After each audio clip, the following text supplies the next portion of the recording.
Hey everyone, and welcome back. We're diving into something that's got everyone talking. Yeah. A cow feed additive called Bovervir, Uh-huh. designed to reduce those infamous cow farts, or Yes! more accurately, their burks, Right. which, believe it or not, are a major source of methane, Yeah. a potent greenhouse gas. It's fascinating, isn't it? This tiny additive could potentially make a big dent in agricultural For emissions. sure. But Yeah. it's not all sunshine and rainbows. Right. Bovir has sparked a lot of debate, Uh-huh. with concerns swirling about its safety for cows, Yeah. for us humans, and even accusations of greenwashing being thrown around. Yeah, there's definitely a lot to unpack here. Right. So let's start with the basics. Okay. What exactly is in Bovaer and how does it work its magic in a cow's stomach? Well, the key ingredient is 3-nop, Okay. a compound that targets the very enzyme responsible for producing methane in a cow's digestive system. Interesting. Think of it like a volume knob, Okay. turning down the methane production. I like that. Studies suggest it can reduce emissions by up to 45%, Wow. which is pretty significant. That's a huge reduction. No wonder it's gained approval in 68 countries already. Yeah. But this 3-knob, Uh-huh. that's where the safety concerns come in, right? Exactly what makes this ingredient particularly worrisome is that it doesn't just affect the cow. Hmm. Studies show potential harm to humans, Oh, wow. which is why farmers handling Bovaer need to wear protective gear. Okay. The UK Food Standards Agency, for example, has flagged potential risks through inhalation and skin contact. Okay, so that's concerning for the people working directly with Bovaer. Right. But what about the milk from these cows? Yeah. Is there any evidence to suggest a risk to those of us drinking it? That's the million-dollar question, and unfortunately one with no easy answer. Oh, The U.S. FDA has raised concerns about 3-knop potentially harming male fertility and reproductive organs. wow. However, right now there are no official warnings or bans on consuming milk from cows fed with Bovaer. It sounds like there are a lot of unknowns, Yeah, which naturally leads to anxiety. I mean, of course. milk is such a staple food for so many people. No wonder this is causing such a stir. Absolutely. And this situation really highlights the tension between the need for innovative solutions to climate change Yeah. and the right to feel safe about our food. Right. People are demanding progress, Uh-huh. but they also want transparency Yeah. and reassurances about the risks involved. It's a tough balancing act for sure, and it doesn't help that this is happening against a backdrop of growing distrust towards big food companies. Right. We've seen cases of greenwashing where companies exaggerate their environmental efforts, which Mhm. has eroded public trust. For sure. Some argue that Arla Foods, who are trialing Bovaer on UK farms and selling the milk in major supermarkets, might be doing just that. Really? They're focusing on reducing methane, Okay. but potentially glossing over other aspects of sustainability. So how are people reacting to all of this? Are they Yeah. lining up for this climate-friendly milk, or are they pouring it down the drain in protest? It's a mixed bag. Okay. Some environmental advocates see Bovaer as a step in the right direction, Uh-huh. while others are deeply skeptical, calling for boycotts and even sharing videos of themselves pouring Arla milk away. Wow, pouring it away. That seems pretty extreme. It is. It sounds like this goes beyond just the science. Yeah. People are feeling deeply conflicted about what's ending up on their dinner tables. Absolutely. This taps into a deeper anxiety about corporate transparency and having a choice in what we consume. Yeah. Imagine you're at the supermarket staring at a carton of milk wondering if it came from a Bovaer-fed cow. Right. Shouldn't that be your choice to make? It definitely feels like something that deserves more open discussion. It does. But let's step back for a moment and look at the broader context. Okay. How does this Bovaer controversy fit into the bigger picture of sustainable farming and food production? Well, it brings up some crucial questions. Like what? What level of risk are we willing to accept when it comes to food innovation? How do we balance urgency with precaution? Uh-huh. And perhaps most importantly, how do we ensure transparency and ethical practices in a system that often prioritizes profit over everything else? Big questions indeed. Yeah, And it's not just a philosophical debate. There are real people grappling with these dilemmas every day. that's right. Farmers, scientists, and everyday folks like us. Uh-huh. What are some of the voices we're hearing in this conversation? We're seeing a real split in opinions. Okay. On one hand, you have Gareth Wynne-Jones, Okay. a Welsh farmer who believes there are natural ways to reduce methane emissions from cows. Interesting. He advocates for a more traditional approach, adjusting diets, grazing patterns, and even incorporating seaweed into their feed. That's an interesting perspective. So he's advocating for a return to more natural farming practices Yeah, as opposed to a high-tech solution like Bovia. right. What are his main concerns with the additive approach? Gareth emphasizes consumer choice and transparency. He believes that interfering with a cow's digestion through additives is a step too far, and people should be informed about what goes into their food. Hmm. He also points to the potential for companies to exploit green marketing without addressing the root causes of unsustainable practices. So he sees this as a Band-Aid solution, not addressing the underlying issues of intensive farming practices. Exactly. He argues for a more holistic approach, Okay. one that prioritizes the health of the land, the animals, and ultimately the consumers. It's a perspective that resonates with a growing movement towards regenerative agriculture, Uh-huh. which focuses on rebuilding soil health and working with natural ecosystems. It's a fascinating I area, bet. full of potential, but it also comes with its own set of challenges and complexities. It definitely feels like a shift in mindset is needed, not just in how we produce food, Right. but also in how we consume it. Absolutely, and it's not just about individual choices. We need systemic change policies that support sustainable practices and a greater awareness of the interconnectedness of our food system with the environment and our own health. It's about recognizing that food is not just a commodity, Yeah, but a vital part of a complex web of relationships. exactly. But let's get back to the debate surrounding Bovaer. Okay. While Gareth advocates for a natural approach, there are experts who believe that technological solutions like Bovaer are essential in tackling the climate crisis. Okay.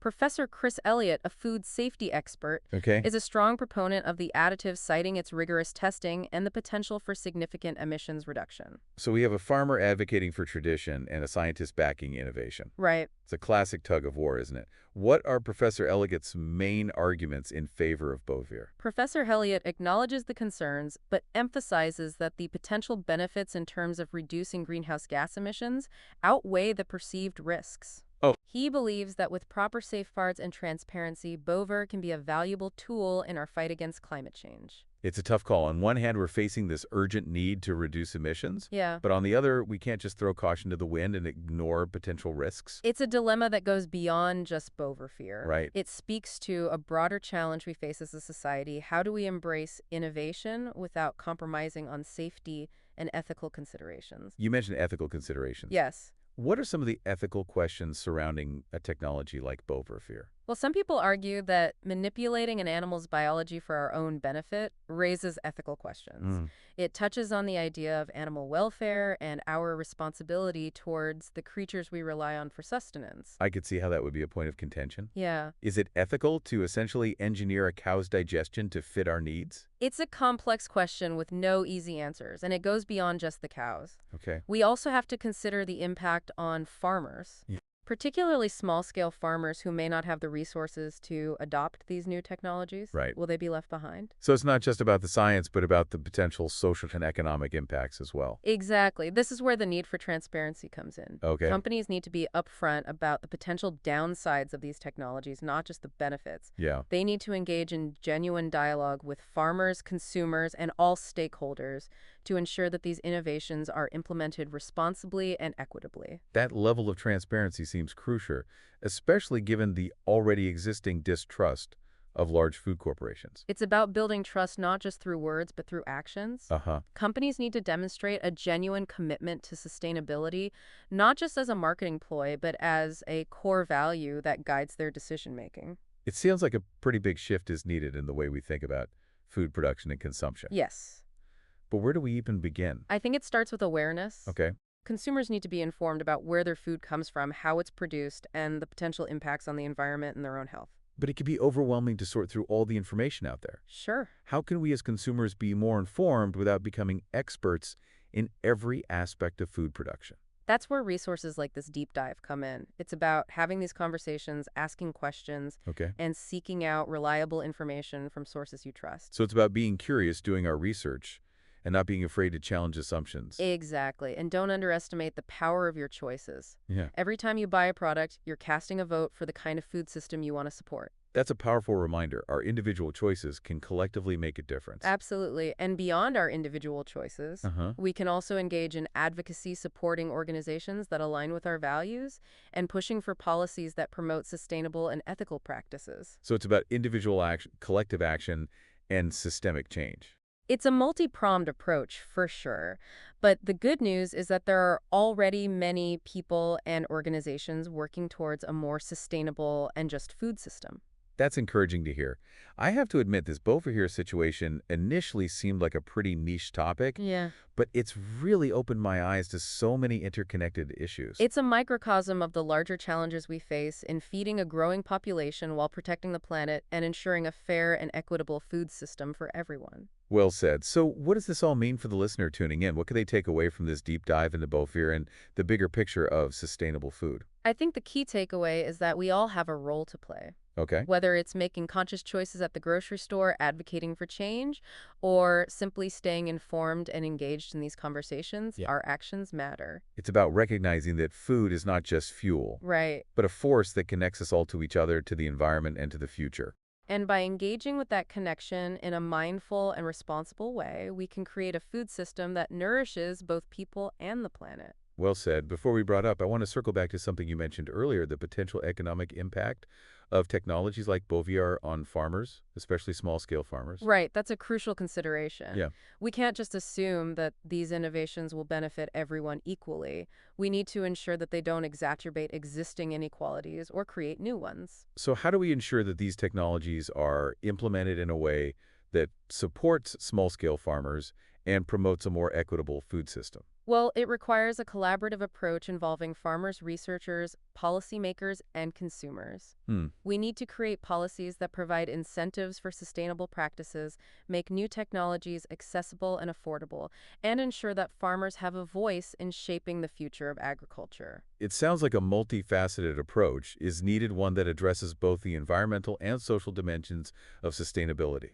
Exactly. It's about creating a food system that works for everyone, not just a select few. This conversation has been incredibly insightful. I feel like I've learned so much, not just about Beauvoir, Good. but about the complexities of sustainable food production and the need for a more holistic and equitable approach. Yeah. What are your final thoughts? I think it's important to remember that there's no one-size-fits-all solution. Okay. We need a diversity of approaches, from traditional farming practices to cutting-edge technologies and everything in between. It's about finding the right balance, the right mix of solutions that work for different contexts and communities. And it's about recognizing that this is an ongoing journey, a process of continuous learning and adaptation.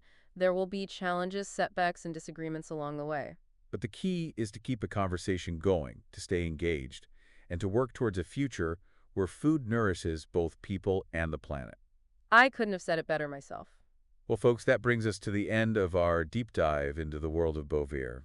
Cow farts and the quest for sustainable food. We've covered a lot of ground today, from the science behind Beauvoir to the ethical and economic implications of its use. Right. But before we sign off, I want to leave our listeners with something to ponder. Okay. What questions are swirling in your mind after this deep dive? That's a great way to wrap things up. This topic certainly sparks a lot of questions. Are we putting too much faith in technological fixes? Yeah. Are we overlooking the wisdom of traditional practices? Hmm. Or is it about finding a middle ground, blending innovation with time-tested approaches? Those are all valid questions, and I don't think there are easy answers. It probably depends on the specific context, Yeah. the region, the type of farming, the scale of production. It's complex. You hit the nail on the head. It's complex, and that's why it's so important to have open and honest conversations about these issues. Right. To consider different perspectives and to challenge our own assumptions. I think that's something we've really tried to do in this deep dive. Yeah. We didn't shy away from the controversies, the unknowns, the gray areas. Right.